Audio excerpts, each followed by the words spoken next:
right. So it's me, Jonna, back for a fun and exciting interview for my favorite podcast, Geek Vibes Nation. I'm here with director James Sunshine, who just directed the award-winning Killing Mary Sue. Welcome to the podcast. Thank you for having me. It's great to be here. I'm so glad to have you here. Congratulations on winning Best Picture. That was so Thank you. awesome. That Yes, yes, sounds it was. so amazing to win that, and you guys haven't even like hit theaters or streaming or anything like that. So that is really, really big. We actually hit VOD last week on Friday. Ooh. Yeah. So we are out there. We are in the world. Ooh, see, and right. See, now everyone's gonna want to go see it because you won an award. So, I mean, That's the idea. That's that. this is so exciting. And your last name is Sunshine, so like obviously it has to be like the best movie ever, obviously. I hope so. Oh man. Okay, well, so I know that this movie has so many people in it. It's got Sierra McCormick in it, it's got Martin and Jesse Cove in it, it's got Dermot Mulroney in it. What was it like having all of these people come together for this project? And also tell me a little bit about Killing Mary Sue. I don't want to give too much away to the people, so I want to hear what how you would sell it to someone who wants to go see it. Yeah, so Killing Mary Sue is a fun, weird, edgy little action comedy movie about a corrupt senator who's losing in the polls because he's got a scandal-ridden stepdaughter, who is a Mary Sue. And for those of you who aren't familiar with the character trope of a Mary Sue, it is, it can be described as a character, usually a young woman who's kind of good at everything for no reason at all and kind of always walks out of every situation unscathed. Um, and so in this instance, the Mary Sue is literal. The character's name is literally Mary Sue. And the fun comes from the fact that, he's trying to kill a Mary Sue. And obviously, that's not going to go the way that you want it to. The idea for the film came from the fact that I'm kind of a perpetually online person. And I'm always reading these discussions about, oh, this character's a Mary Sue, that character's a Mary Sue, which, sometimes those criticisms are right, sometimes those criticisms are wrong. But the biggest thing was I noticed was like nobody had ever written a Mary Sue on purpose. It was always kind of like an after the fact, people would criticize a film and say, how did the filmmakers not know they made such a Mary Sue out of their character? And I was like, well, how about we do it on purpose? How about we write this character on purpose instead of by accident? And how much fun can we have? How much room is there for parody, for satire, for fun, for unique situations? When everybody's trying to kill this girl, where the whole joke is it's impossible to kill her and it defies all logic, you know? Yeah, we got an all-star cast for this that I was really, really happy about. And they all turned in such good performances too. One fun fact about this film is we actually shot it the month right before the actors strike in 2023. So we were in this very interesting position where being right on the verge of the actors strike created so many headaches and we had to throw things together at the last minute. And we had like this horrible deadline where it's like if we don't get the film done before they go on strike, then we just don't have a movie. And I think we wrapped production like a day or two before the actors went on strike. But then the silver lining for that was there were so many actors that were like, you know what? Yeah, I'll pick up one last paycheck before I have to strike for 6 months. Like a day of work for how much now? And like what usually might be a month of negotiations back and forth just got like truncated to like a few emails. You know, and everybody's like, yeah, I need one last job before I turn down work for 6 months. That's great. You're just like, hey, Martin Cove, would you maybe want to be in this movie that I'm directing? Yeah, well, that okay. You're not far from the truth because that's actually how like French Stewart got involved. Is French Stewart and his wife Vanessa are in my writers group, and I actually I didn't I was closer to French's wife Vanessa, but it was literally like 4 days before we were supposed to shoot his character's scenes, and I literally texted Vanessa and I was like, "Hey, I have two questions. One, can French do a Russian accent? And two, is he free on Saturday to fly to New Jersey? And like, yeah, so you're not totally far off. Yeah. That's awesome. And I also read that you guys did not have I mean, you got these pretty big names, but it's from what I read that there wasn't a huge budget. So how did you pull off this seemingly awesome looking movie with what seems to be a little budget? Yeah, one thing that I'm really proud of is that when I share the film with professionals in the industry, they continually overestimate the budget and guess that it was maybe like 5 times more than it actually was, which, that tells me that we've done something right. I think a lot of that can just come down to the fact that we had a really, really smart group of producers and actors and filmmakers and myself who just knew how to stretch a budget. And I very much come from the indie short film world, where it's you and your buddies and you're just shooting something for fun and you kind of have to wear multiple hats and do it all yourself.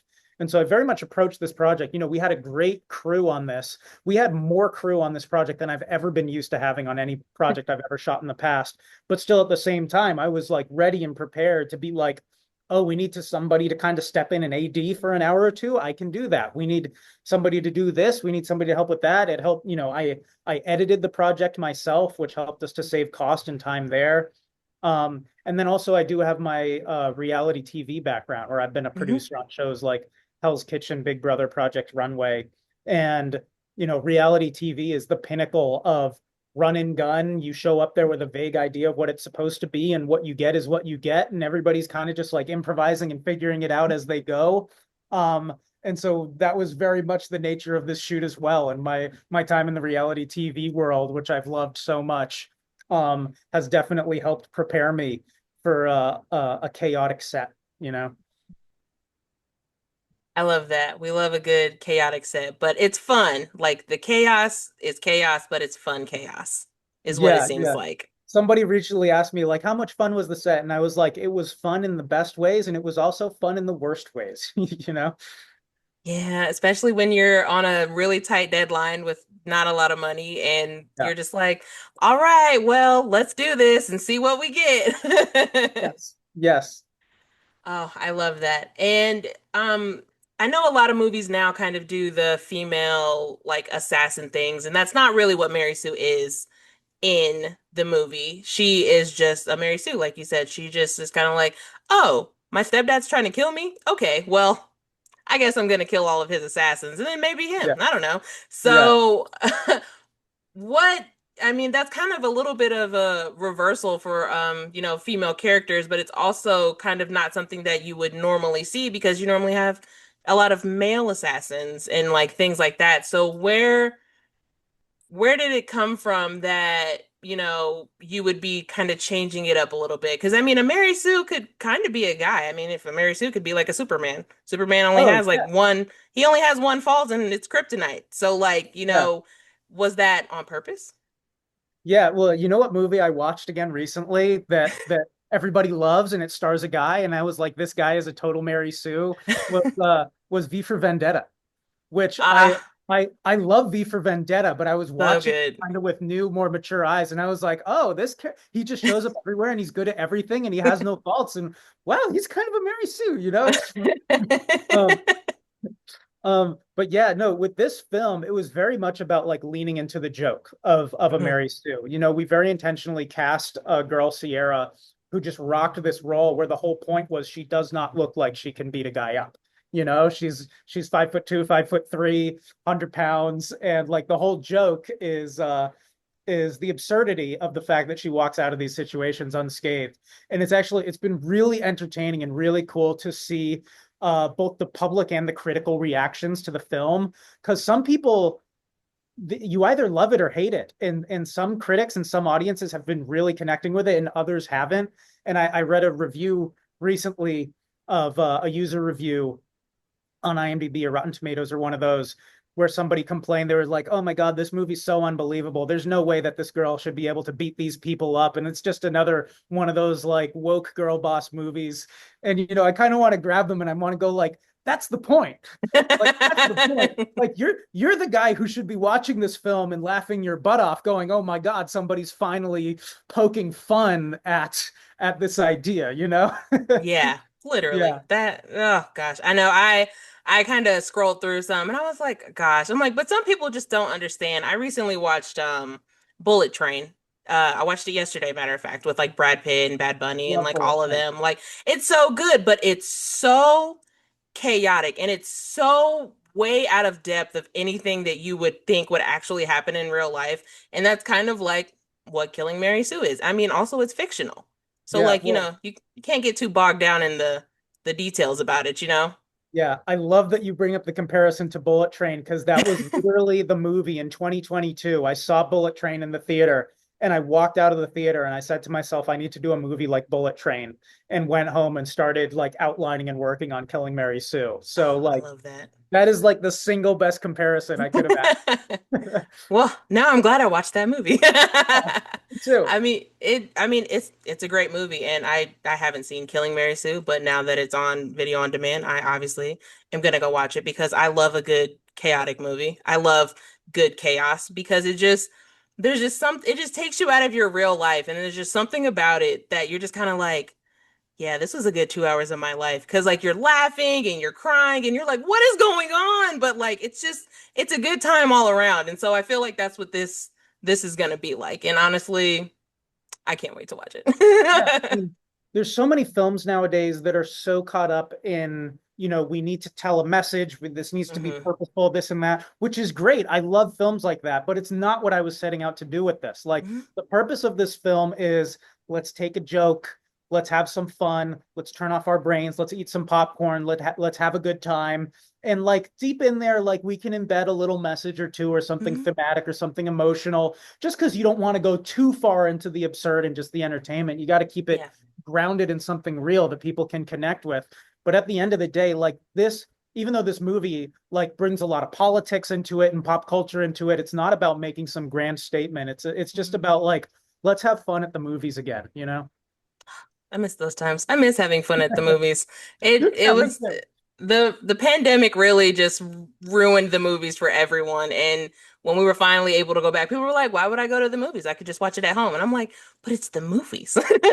I know. AMC is still running those Nicole Kidman ads, like thanking you for coming back to the theaters. Yeah. Yeah, Yeah, yeah, they are. I'm like, ah, Nicole Kidman, how much did they pay you for this? yeah, yeah. Nothing like running an advertisement for AMC while you're already at AMC, you know? Yeah, yeah. But going back to the movies was probably one of the better things that came out when the pandemic was like over. It was just kind of like, oh, we can go see movies again. And I'm like, yay, yay, Yeah, what am I gonna go see I, first? I, I knocked AMC there, but I am an AMC A-list subscriber. I love going there. Like I'm at the that I think that's why I'm so innately familiar with Nicole Kidman and every line of her advertisement. Yeah, there's nothing quite like going back to the movies. Ah, there's nothing like it. I missed it for what, 3 or 4 years when we couldn't go, and then I was just like, oh, thank God that's over. Yeah. I was that guy during the pandemic who was trying to look up which theaters in my area were playing Tenet.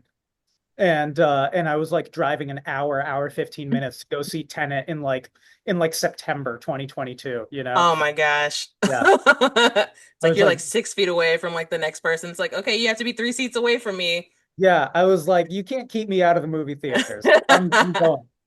Oh man, there's just nothing like the surround sound and the dim lights and the big screen. Like there's no other feeling like it, honestly. It I just agree. there's nothing like it. Ah, James, thank you so much for talking to me about Killing Mary Sue. Thank you for having me. It is on video on demand, right? Yes, it is. So it's on video on demand anywhere where you would want to, rent or buy a movie from. So Apple TV, Amazon, Google, YouTube, Microsoft, Fandango. It's one of those things. You just Google search the movie Killing Mary Sue, and they'll have that little drop down menu of all the places where you can go check it out. Yes, yes. I did. I'm like acting like I'm signing off, but I did have one more thing that I wanted to Yeah, go say ahead. that I thought was hilarious. That Dermot Dermot Mulroney's character is Senator Weiner. Yeah, I thought that was the funniest joke ever. And I just good. wanted to say good job on Yeah. that joke because Well, the it thing is, yeah, the thing is, it's not far from reality. The only reason I felt I could get away with it was because there was a Congressman Anthony Weiner for years and years and years, you know? And so it's like you could look at it and go, "Oh, this is too far-fetched. This would never happen." But it's like, no, there has been Congressman Weiner, Like, Yeah. Who Man. actually who got ousted from office after a little scandal of his own, which makes his last name very ironic, you know. Oh, man. Honestly, you can't have a last name like that and do stuff like that. You can't have a last name in general and do stuff like that. Like, it's You just got to be really aware of the like, things that you're doing. oh, gosh. Well, James, congratulations on winning best picture at the Independent Filmmaker Showcase, and Thank congratulations you. on the movie. I will be watching it and obviously reviewing it and telling people on Rotten Tomatoes that they need to go somewhere and do something better with their lives. I love that, and I appreciate it. Thank you so much for having me. Absolutely. Have a great rest of your day. You as well. Thank you so Thank much. you. All right, bye. Bye.